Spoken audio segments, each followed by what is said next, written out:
Hey guys, it's Fanthros, and today we're going to be talking about the top 10 things I think players coming into Genshin Impact will either miss or not know about completely.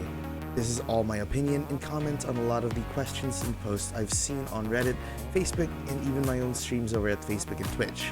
So if you haven't checked them out yet, be sure to drop a like, share, and a follow over at twitch.tv/Fanthros and fb.gg/FanthrowGames. With that said, let's dive right into the world of that and collect some anime waifus. While many people already understand that each character has their own corresponding element and stat values, each and every character brings with them a unique playstyle that you get to choose how to play, either a physical damage dealer or a magic damage dealer. Every one of them can do damage, and some characters have heals and heal with every attack, while some deal massive amounts of damage to a pack of mobs, and behind every character is you. You get to choose whether you run your gene as a glass cannon DPS or a lightning quick healer. It will all depend on you and your playstyle. So the big difference with Genshin Impact to a lot of other RPG games, mainly its main comparison or inspiration, Zelda Breath of the Wild, is that it has a unique party system that rewards different kinds of playstyles, from glass cannon players who ignore everything and just drain big numbers, to the players who methodically enjoy doing small amounts of quick successful damage while teasing their targets by making them unable to retaliate. Genshin Impact relies on this party composition to provide a unique gameplay, and this is the Elemental Resonance system. It rewards players for playing differently, so essentially, you have a party of 4 with different elements. Each element provides a different attribute. For example, if I play 2 Pyro characters, I get a 40% cryo debuff reduction time and a 25% attack bonus, and the list goes on. You can experiment and find what you like. So with a game as massive as Genshin Impact, we have to realize this is only the first 2 regions. Spoiler alert, the story in the game shows us that there are 7 regions in the game that we, the traveler, need to explore in order to meet the 7. Essentially, the 7 gods who rule this world. The game released with only 2 regions, Liyue and Mondstadt, and each zone has their own essence that you collect in order to level up your Statue of the 7. Each zone has their own essence that you collect in order to level up your Statue of the 7 for that region. These are called the Animoculi and the Geoculus. I'm not going to mention the other 5 as they have not come out yet, and I don't want to sound like an ass trying to assume their names. So collecting these essences scattered around the world and turning them into your statues rewards the player with statue levels, and with each statue level an increase in stamina, adventurer XP, primo gems, sigils, and more. Each have their own unique purpose and are very important to the player. So long story short, explore the world. The game has so much stuff you want to do, but you're limited by how much you can be rewarded with what you do. This is called the original resin system. To me, the time gate system. In order for the game devs to stop people from going bonkers and grinding everything in a single day, or collecting hundreds if not thousands of resources, they added original resin. It limits the players to how much rewards they can get in a single day. So what do I mean when I say not choosing what to do? Each activity, boss, dungeon, or event costs original resin. It doesn't mean you can't help out a friend who needs help with a boss or a dungeon clear, but it stops you from getting the rewards from that activity if you choose not to take it. Which means you can't mindlessly farm for a specific resource in order to power level your new Diluc or your new Venti. It helps create a sense of meaningful choice whenever you go out and do a dungeon that rewards that resource.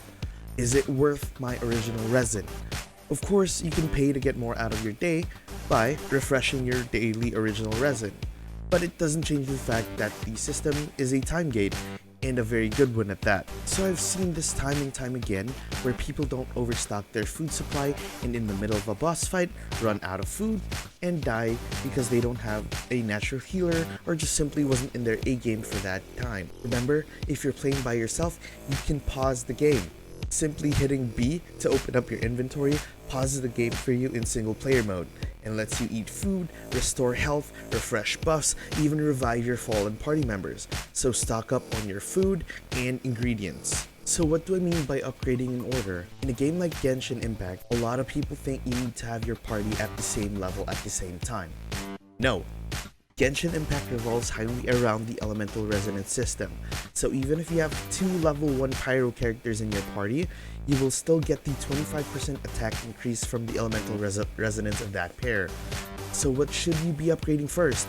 First of all, your main character, whether you choose to stick with Traveler or swap over to any of other 5-star characters in your party. Level up your main, then your main's weapons, and then your main's artifacts, and then work your way down the list. From your main to your secondary DPS, or what I call my shield breaker, in this case Razor, and then my supports. While this might not always be the case, this is the best option to go through the game at an enjoyable pace without having any problems of being underleveled, undergeared, or doing lesser damage than what you think is normal. So this is where people think the game becomes pay to win. Yes, there are game-breaking constellations that definitely change the way you play your character, from Jean's increased skill damage on hold to Fischl's insane raw attack damage buff. You might think that you have to pay to get these constellations, otherwise the character is useless, but no. The game can be cleared with the most basic characters. It might be a bit harder, but it's still doable. Some people say, just pay for their wishes. Why are you so cheap? Well, some people actually like playing the game without paying. Well, some people actually enjoy the game for what it is even without paying. And if that's how you want to play, then you have to respect the decisions of other people. You're not playing their game. In my streams, I've always listened to quest dialogue because the game does a wonderful job of explaining the quest. Plus, I think the dialogue is amazing. The retorts your character makes while interacting with the world of Genshin Impact is just hilarious, and you are missing out of a gem of game if you're not reading or listening to any of these dialogues. Take for example the very first character interaction you have with the game, and that's with Amber. She asks you who you and Paimon are, and you have a choice to answer properly, a travel companion, or to mess around and say emergency food. And both have different reactions from Paimon, and that I think is what's amazing. Genshin Impact is an RPG game, essentially a single-player RPG game with small elements of co-op interweaved with events and dungeons. The game is most definitely a single-player story-driven game, with emphasis on the story.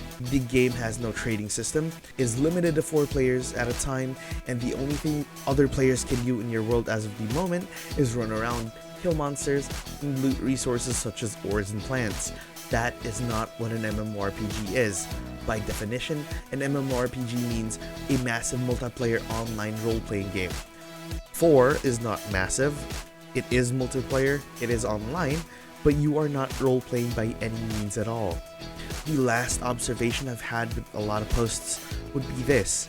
While asking questions about your character, build, or stats isn't a bad thing, I've seen posts where people are comparing themselves why their damage is lower or higher than other people's they've seen in their co-op modes, like the Elemental Crucible.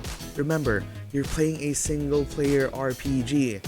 Treat it as one, and enjoy the game for what it is. Stop comparing your EDX online, where there's literally nothing to gain. So that's it for this list of my top 10 things that Genshin Impact players seem to misunderstand or completely didn't know about when they first set out in the world of that. I hope you guys enjoyed. If you did, leave a like, share the video with your friends, and make sure you drop that follow on my Twitch, Facebook, and YouTube. If you want to see more videos like this, leave your comments if you have any feedbacks, agree or disagree with whatever I said. And remember, it is my own opinion on the subject, so whether you agree or not is up to you. So with that, I'll see you guys in the next stream. Bye!